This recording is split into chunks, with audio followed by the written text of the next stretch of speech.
لام میم۔ یہ حروف مقطعات قرآن مجید کی بعض صورتوں کے آغاز میں پائے جاتے ہیں۔ جس زمانے میں قرآن مجید نازل ہوا ہے اس دور کے اسالیب بیان میں اس طرح کے حروف مقطعات کا استعمال عام طور پر معروف تھا۔ خطیب اور شعراء دونوں اس اسلوب سے کام لیتے تھے، چنانچہ اب بھی کلام جاہلیت کے جو نمونے محفوظ ہیں ان میں اس کی مثالیں ہمیں ملتی ہیں۔ اس استعمال عام کی وجہ سے یہ مقطعات کوئی چیزتا نہ تھے جس کو بولنے والے کے سوا کوئی نہ سمجھتا ہو، بلکہ سامعین بالعموم جانتے تھے کہ ان سے مراد کیا ہے۔ یہی وجہ ہے کہ قرآن کے خلاف نبی صلی اللہ علیہ وسلم کے ہم عصر مخالفین میں سے کسی نے بھی یہ اعتراض کبھی نہیں کیا کہ یہ بے معنی حروف کیسے ہیں جو تم بعض صورتوں کی ابتدا میں بولتے ہو، اور یہی وجہ ہے کہ صحابہ کرام رضوان اللہ تعالی علیہم اجمعین سے بھی ایسی کوئی روایت منقول نہیں ہے کہ انہوں نے نبی صلی اللہ علیہ وسلم سے ان کے معنی پوچھے ہوں۔ بعد میں یہ اسلوب عربی زبان میں متروک ہوتا چلا گیا اور اس بنا پر مفسرین کے لیے ان کے معنی متعین کرنا مشکل ہو گیا، لیکن یہ ظاہر ہے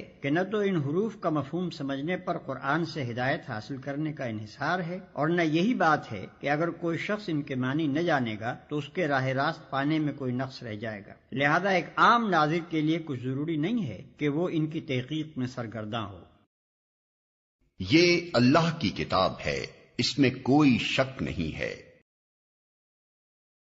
اس کا ایک سیدھا سادہ مطلب تو یہ ہے کہ بے شک یہ اللہ کی کتاب ہے، مگر ایک مطلب یہ بھی ہو سکتا ہے کہ یہ ایسی کتاب ہے جس میں شک کی کوئی بات نہیں ہے۔ دنیا میں جتنی کتابیں امور ما بعد طبیعت اور حقائق ما ورائے ادراک سے بحث کرتی ہیں وہ سب قیاس و گمان پر مبنی ہیں، اس لیے خود ان کے مصنف بھی اپنے بیانات کے بارے میں شک سے پاک نہیں ہو سکتے، خواہ وہ کتنے ہی یقین کا اظہار کریں۔ لیکن یہ ایسی کتاب ہے جو سراسر علم حقیقت پر مبنی ہے، اس کا مصنف وہ ہے جو تمام حقیقتوں کا علم رکھتا ہے، اس لیے فی الواقع اس میں شک کے لیے کوئی جگہ نہیں۔ یہ دوسری بات ہے کہ انسان اپنی نادانی کی بنا پر اس کے بیانات میں شک کریں۔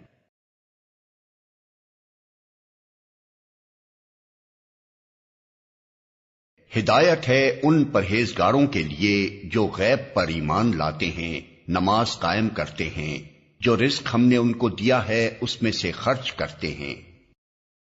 یعنی یہ کتاب ہے تو سراسر ہدایت اور رہنمائی، مگر اس سے فائدہ اٹھانے کے لیے ضروری ہے کہ آدمی میں چند صفات پائی جاتی ہوں۔ ان میں سے اولین صفت یہ ہے کہ آدمی پرہیزگار ہو، بھلائی اور برائی میں تمیز کرتا ہو، برائی سے بچنا چاہتا ہو، بھلائی کا طالب ہو اور اس پر عمل کرنے کا خواہش مند ہو۔ رہے وہ جانوروں کی طرح جیتے ہوں جنہیں کبھی یہ فکر لاحق نہ ہوتی ہو کہ جو کچھ وہ کر رہے ہیں وہ صحیح بھی ہے یا نہیں، بس جدھر دنیا چل رہی ہو یا جدھر خواہش نفس دھکیل دے یا جدھر قدم اٹھ جائیں اسی طرف چل پڑتے ہوں، تو ایسے لوگوں کے لیے قرآن میں کوئی رہنمائی نہیں ہے۔ یہ قرآن سے فائدہ اٹھانے کے لیے دوسری شرط ہے۔ غیب سے مراد وہ حقیقتیں ہیں جو انسان کے حواس سے پوشیدہ ہیں اور کبھی براہ راست عام انسانوں کے تجربے و مشاہدے میں نہیں آتی، مثلا خدا کی ذات و صفات، ملائکہ، وحی، جنت، دوزخ وغیرہ۔ ان حقیقتوں کو بغیر دیکھے ماننا اور اس اعتماد پر ماننا کہ نبی ان کی خبر دے رہا ہے، ایمان بالغیب ہے۔ آیت کا مطلب یہ ہے کہ جو شخص ان غیر محسوس حقیقتوں کو ماننے کے لیے تیار ہو صرف وہی قرآن کی رہنمائی سے فائدہ اٹھا سکتا ہے۔ رہا وہ شخص جو ماننے کے لیے دیکھنے اور چکھنے اور سونگھنے کی شرط لگائے اور جو کہے کہ میں کسی ایسی چیز کو نہیں مان سکتا جو ناپی اور تولی نہ جا سکتی ہو، تو وہ اس کتاب سے ہدایت نہیں پا سکتا۔ نماز قائم کرتے ہیں، یہ تیسری شرط ہے۔ اس کا مطلب یہ ہے کہ جو لوگ صرف مان کر بیٹھ جانے والے ہوں وہ قرآن سے فائدہ نہیں اٹھا سکتے۔ اس سے فائدہ اٹھانے کے لیے ضروری ہے کہ آدمی ایمان لانے کے بعد فوراً ہی عملی اطاعت کے لیے آمادہ ہو جائے، اور عملی اطاعت کی اولین علامت اور دائمی علامت نماز ہے۔ ایمان لانے پر چند گھنٹے بھی نہیں گزرتے کہ مؤذن نماز کے لیے پکارتا ہے اور اسی وقت فیصلہ ہو جاتا ہے کہ ایمان کا دعویٰ کرنے والا اطاعت کے لیے بھی تیار ہے یا نہیں۔ پھر یہ مؤذن روز 5 وقت پکارتا رہتا ہے، اور جب بھی انسان اس کی پکار پر لبیک نہ کہے اسی وقت ظاہر ہو جاتا ہے کہ مدعی ایمان اطاعت سے خارج ہو گیا ہے۔ پس ترک نماز دراصل ترک اطاعت ہے، اور ظاہر بات ہے کہ جو شخص کسی کی ہدایت پر کاربند ہونے کے لیے ہی تیار نہ ہو اس کے لیے ہدایت دینا اور نہ دینا یکساں ہے۔ یہاں یہ بھی سمجھ لینا چاہیے کہ اقامت صلاۃ ایک جامع اصطلاح ہے۔ اس کے معنی صرف یہی نہیں ہے کہ آدمی پابندی کے ساتھ نماز ادا کرے، بلکہ اس کا مطلب یہ ہے کہ اجتماعی طور پر نماز کا نظام باقاعدہ قائم کیا جائے۔ اگر کسی بستی میں ایک شخص انفرادی طور پر نماز کا پابند ہو لیکن جماعت کے ساتھ اس فرض کے ادا کرنے کا نظم نہ ہو تو یہ نہیں کہا جا سکتا کہ وہاں نماز قائم کی جا رہی ہے۔ جو رزق ہم نے ان کو دیا ہے اس میں سے خرچ کرتے ہیں۔ یہ قرآن کی رہنمائی سے فائدہ اٹھانے کے لیے چوتھی شرط ہے کہ آدمی تنگ دل نہ ہو، زر پرست نہ ہو، اس کے مال میں خدا اور بندوں کے جو حقوق مقرر کیے جائیں انہیں ادا کرنے کے لیے تیار ہو، جس چیز پر ایمان لایا ہے اس کی خاطر مالی قربانی کرنے میں بھی دریغ نہ کرے۔ جو کتاب تم پر نازل کی گئی ہے یعنی قرآن اور جو کتابیں تم سے پہلے نازل کی گئی تھیں ان سب پر ایمان لاتے ہیں اور آخرت پر یقین رکھتے ہیں۔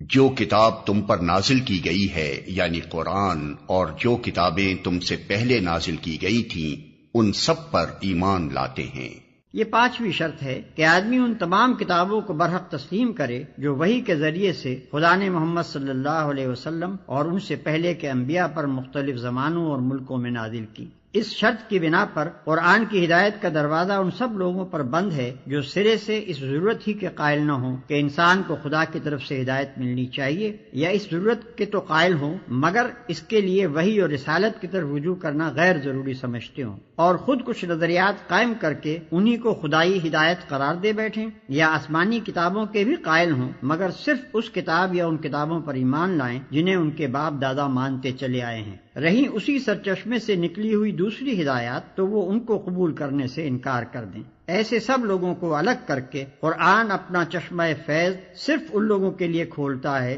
جو اپنے آپ کو خدائی ہدایت کا محتاج بھی مانتے ہوں اور یہ بھی تسلیم کرتے ہوں کہ خدا کی یہ ہدایت ہر انسان کے پاس الگ الگ نہیں آتی بلکہ انبیاء اور کتب آسمانی کے ذریعے سے ہی خلق تک پہنچتی ہے، اور پھر وہ کسی نسلی و قومی تعصب میں بھی مبتلا نہ ہوں بلکہ خالص حق کے پرستار ہوں۔ اس لیے حق جہاں جہاں جس شکل میں بھی آیا ہے اس کے آگے سر جھکا دیں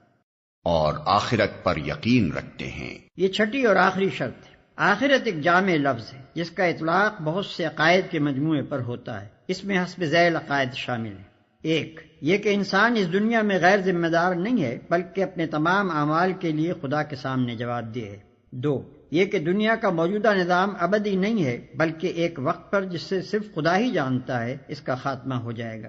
تین، یہ کہ اس عالم کے خاتمے کے بعد خدا ایک دوسرا عالم بنائے گا اور اس میں پوری نوع انسانی کو جو ابتدائے آفرینش سے قیامت تک زمین پر پیدا ہوئی تھی بیک وقت دوبارہ پیدا کرے گا اور سب کو جمع کر کے ان کے اعمال کا حساب لے گا اور ہر ایک کو اس کے کیے کا پورا بدلہ دے گا۔